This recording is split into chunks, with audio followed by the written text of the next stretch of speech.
Hello, it's Lee. I would like to talk a little bit about empathy today. Empathy is a bit of a interesting topic for me because I experience it in a way that is perhaps different from most people. Uh, I experience it in a very extreme manner, as my emotions tend to get heightened very, very easily. Um, when I see someone in pain. um, and well, that being said, there are certain things that people have commented to me before about my ability to empathize with others. And I was once even told, and I don't hold this against him at all. I was once told that maybe I don't have empathy, and for me that was very hard to hear. It was hurtful, um, whether or not he intended it to be, because for me, the way I have grown up and have conceptualized the idea of empathy, the first time I experienced it in my life, I remember when I was an elementary school kid and they were teaching about the golden rule, and talking about self esteem and all that. How you deal with your emotions, how you, um, they always said that if someone is in pain, you should try to see it from their perspective, because seeing it from their perspective, you see that they're in pain. You can imagine what that pain would feel like on you, because more than likely you would have already by that point experienced that type of pain, perhaps. So knowing what that feels like, it's like it could be even. We could make this even simpler. Uh, if you take a knife and you cut someone, they're going to hurt. If you cut yourself, you're going to hurt. So why why would a person do that to another? So here is kind of the core of my feelings about this. Because my emotions tend to become uh, more chaotic the stronger they get, I can sometimes react very aggressively. I might scream or shout at somebody if I feel like they have disrespected me, because in my mind, if I receive disrespect from someone else, they deserve my anger. They deserve to hear why I hurt, and they deserve to know that they are the source of my pain. Okay, most of the time I don't go much further with it than that. But there are certain circumstances in which I think about, the actions of others and how they behave towards others. Um, I find it extremely difficult to identify with cruelty. I know as a human being I am capable of cruelty, but I think the kind of cruelty that I am capable of would only ever appear in the context that I am trying to defend someone or myself. Those are the only times that I think that I could possibly exhibit a deep, vile cruelty that some people can show. You often see in movies when people's anger gets out of control and they start beating the fuck out of somebody's face. Um, that's probably what I would do to somebody if they were harming somebody I loved. I don't know if I could control my emotions that far. But there are some people also that are able to commit cruelty without that. And even they enjoy the cruelty. And so it then brings me to the thought about evil. How does evil exist? Why does evil exist? Maybe this is going too far intellectually about it. And when it comes to things like this, it's not always good to intellectualize about it. But if we think about it from a scientific standpoint as well, the goal of human beings and other animals is self-preservation, survival. Everyone is trying to survive in one way or another. So, does someone's survival necessarily have to mean that cruelty is used? I don't think so. I think that cruelty doesn't have to exist for survival to be a thing, you know? And so, since cruelty is not necessary for survival, and I'm going to separate this from violence, by the way. Cruelty and violence are two different things in my mind. Cruelty is when you act violently, either with your words or with your actions towards somebody without regard to their feelings at all. And violence is simply, the act of hitting someone, striking, punching, stabbing, all those, those kinds of violent acts I don't often find it easy to come by for me.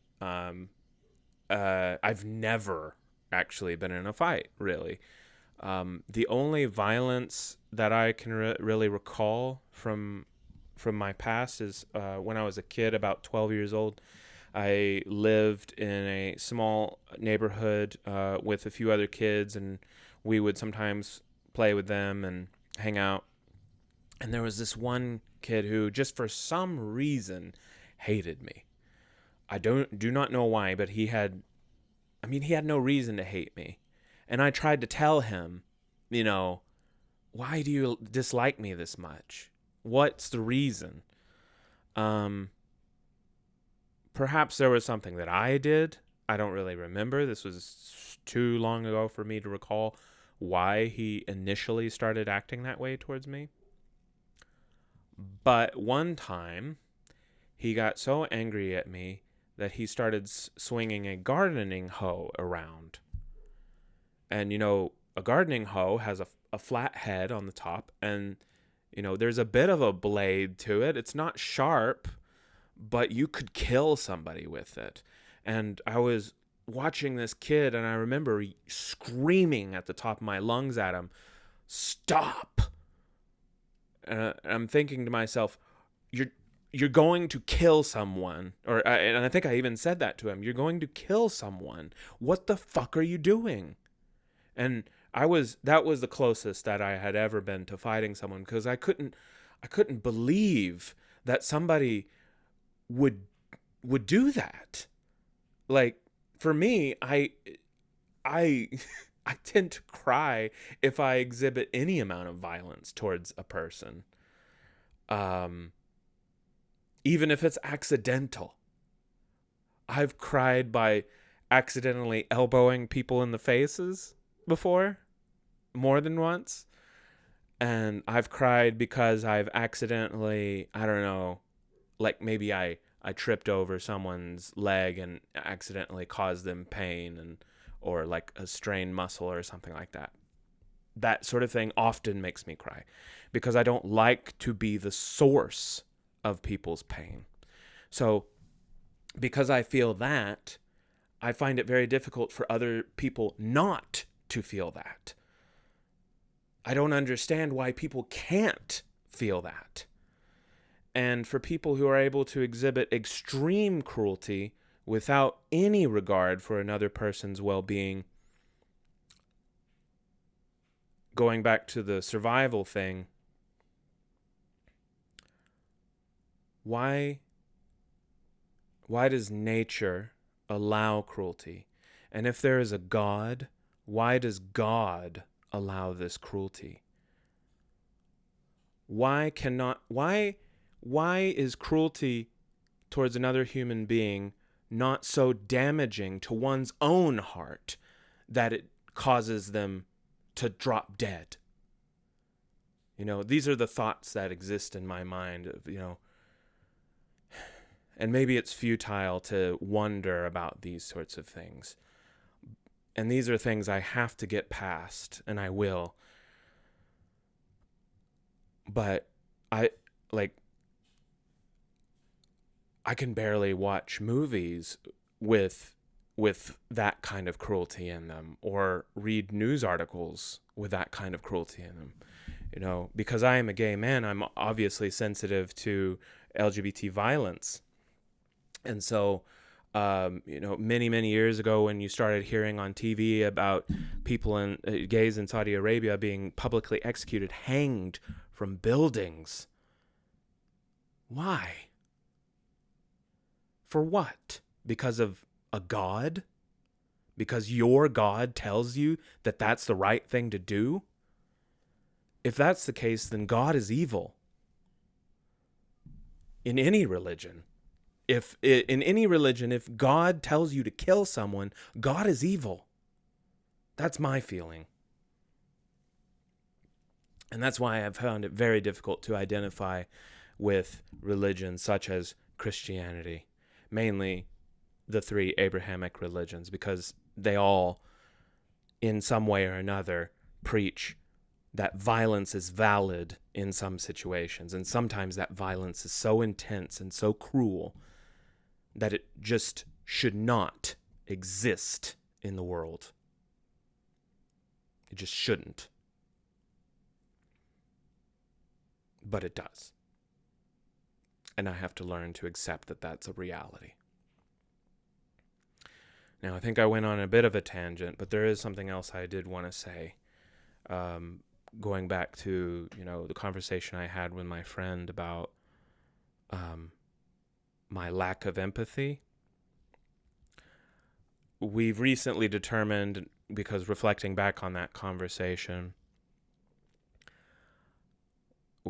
we talked about it a little bit more, and the problem is that it's not that I don't have empathy, it's that I maybe have too much of it, because my feelings are so intense, as you can probably tell from how I'm explaining my feelings and what I feel. So whenever I was having that conversation with my friend, saying, I felt very hurt that he believed that I had no empathy, because to me, zero empathy or a lack of empathy is tantamount to evil, because that is the path to evil and cruelty. And so I thought he was telling me that I was damaged, that I was unable to completely identify with people's feelings. But more so the issue is that I heighten people's feelings in my head.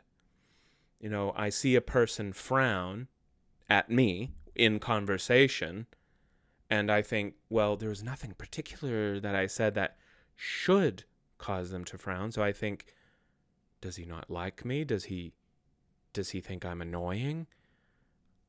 When probably in his head, he's probably thinking about something else entirely. Probably something unrelated. I don't know. And it's hard to know that without actually asking. So that's something that I have to learn to get past. And I hope I can. I recently, finally, got an appointment arranged for a therapist. So in April, I will be starting that. And I'm hoping it goes well. But until then, and maybe even after, I don't know, it depends on how I feel about it by then. Until then, I will continue making these videos, because it does help me to speak. And it does help me to go over my emotions, to discover what's the source of it all. And hopefully in therapies, they can help me as well to discover more.